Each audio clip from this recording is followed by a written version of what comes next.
Hello traders, welcome back to the Will's FX channel. Today I'm going to go over a video on how you can personally trade gold, or how you can trade any pair really, but this is the strategy I've specifically tested on gold. Have used it on GU.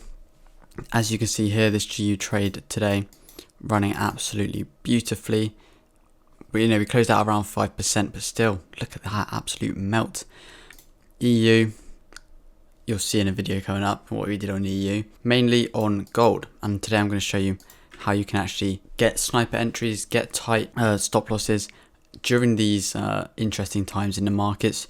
You know, if you're looking at some of these candles here, like this, that's actually the open, I'm pretty sure. Yep, but you see like just this 150-minute candle, 65 pips, followed by an 80 pip, followed by an 80 pip.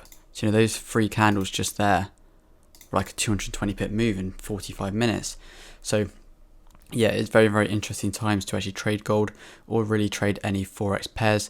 As you guys have probably seen in the markets, it has actually been quite crazy due to the war that's happening obviously in Russia. The main way I'm going to talk to you about how to trade this is just based off liquidity. Based on the statistics, the majority of traders don't make money. So if the majority of traders, let's say 98%, don't make money, then you've got to think, okay, so if I was one of those traders, or when I was a losing trader before, what would I have done in this situation?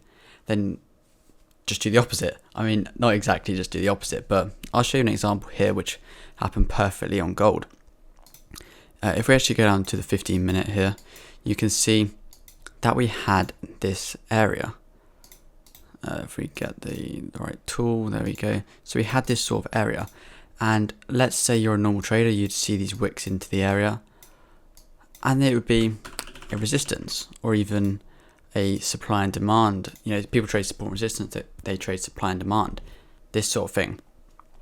And they would maybe be entering off this level. And granted, it would work multiple times, but I'm entering the opposite way to this. So once we actually get this push above, and it comes into a significant area in the markets, this is where I'll be entering my positions.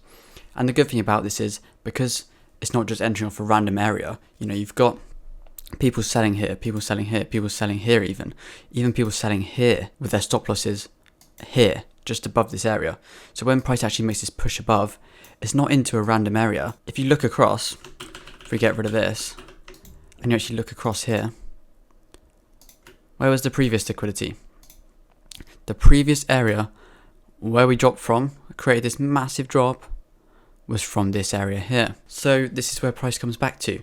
So you see we got built up liquidity in this area here. Price then breaks above, taps back into this level. You enter a short position, catch it down, perfection. And you know, the things with gold, with these tight stops, you don't really need to get massive moves, because tight stop obviously means the smaller the stop, the smaller the target you need to actually make the same risk to reward. So 10 pip stop, 30 pip target, 1 to 3, 30 pip stop, 90 pip target, 1 to 3.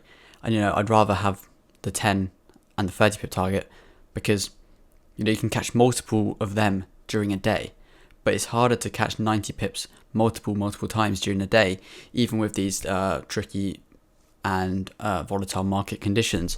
You know, it's still not, you know, easy. Obviously, when this is happening, you can see it to the downside too.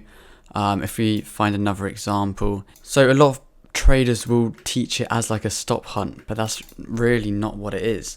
A lot of the times they'll say, okay, market is manipulating people out, but I mean, technically every move is a manipulation to take traders out of the market, because if they're pushing price up, I can guarantee there's traders selling in that market, so they're going to stop people out anyway. You think most traders don't make money, so if price is going up, 98% of traders are losing money. So you just got to think about that. Do what the 98% of traders will not be doing. And obviously they are right sometimes. You know, let's say a trader with a 20% win rate, they're right 20 times out of 100 times. So they could be right on the trade and you could be wrong. That's just trading. You're not going to be right every single time. If you actually look here, if we look at 8 o'clock, we got the London low here.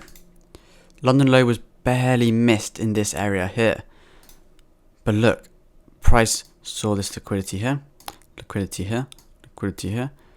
grabbed it, tapped into the London low. You could also use a couple other confluences on this to get like a pinpoint entry, but just going off that, it's easy trading. You don't have to wait for the ZY7 block or a lot of these traders are just making up their own terms and saying that they created it, but obviously they didn't. And obviously that isn't true because, the markets were there before they were probably even alive. So they don't create certain ways of doing it, if that makes sense. And obviously when you're actually doing this, you can add in, the psychological levels, because especially on gold, we have 1900, 1925, 1950, 1975, 2000. And these can actually act as confluences with your trading. So you see this one here, this example. Wiccan, how could you got the perfect entry? If we actually draw a line across and change the coordinates to exactly 1925, look at that. Exactly where the candle closed was at 1925. Let's say you caught this short. You're catching 150 pips, 140 pips on this move. You've got four confluences to enter this trade just by seeing, okay, majority of people are selling early, and what they'll do is they'll see a break of this level, they'll get stopped out, and I know it sounds stupid, and if you're a decent trader or you've been trading a while, you'll think people don't actually do this, what you want about, but it's true. They'll get stopped out in the sells, they'll immediately enter buys. They'll go and profit in the buys, they might enter another position, revenge trading to make back their loss, and then boom, price falls down, stops them out, and that's where we're taking our profit. So when they're revenge trading to make back the loss from the sell, we're getting in to make our profit, and we're out of the markets, and then price goes to the upside. So they're pretty much revenge trading again, losing out whilst we're making the profit. And you could say I know a lot of people trade order blocks, so where did that come into perfectly? You could have targeted that area there. How many pips would that have been? A nice 126 pips. And if you bought from this area, you could have sold down, bought in, because a lot of the times, obviously, when you have this consolidation, price will break, come back into the consolidation, and then make a move to the upside, because this is actually very common in the markets. And a lot of people will think, okay, so if price is actually breaking out this zone, I need it to test this level here. So they'll get in here, maybe at this wick, tight stops, because they're like, if it comes back into the zone, then it's going to start consolidating again. But as you see, price actually came back to test the consolidation. And then you could have got your perfect entry or your perfect target if you're selling back into this zone. So, it's relatively easy trading. If you don't overcomplicate your trading, you'll do quite well.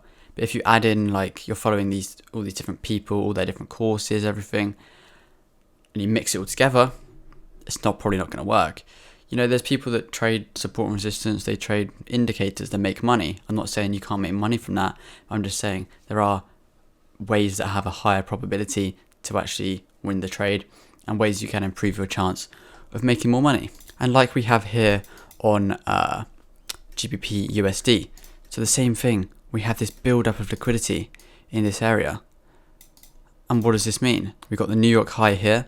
If we actually draw this across, you can see double taps into this area, and also we have the previous high which hasn't been taken yet in this area. If we draw that across, double tap into the area, came back, tapped again, and then boom, and look at GBP USD now. We're falling straight to the ground, right to where we opened for the week. And we could probably see this low here get taken, which will be obviously quite interesting because that is quite a big drop. Around 40 more pips on this trade, which I could see happen, but I would most likely expect to pull back a little bit first, at least, before this actually does go to the full target. It will be interesting to see that. Just thought I'd share this with you guys, a little free tip. If you want more, mentorship is in the description. We're going to live Zoom tonight, going over some of my trades I've taken in depth, and I break down every single trade in there. You get access to my Discord, and you're pretty much loving life. But yeah, if you did enjoy, like, subscribe, and I'll see you guys next time.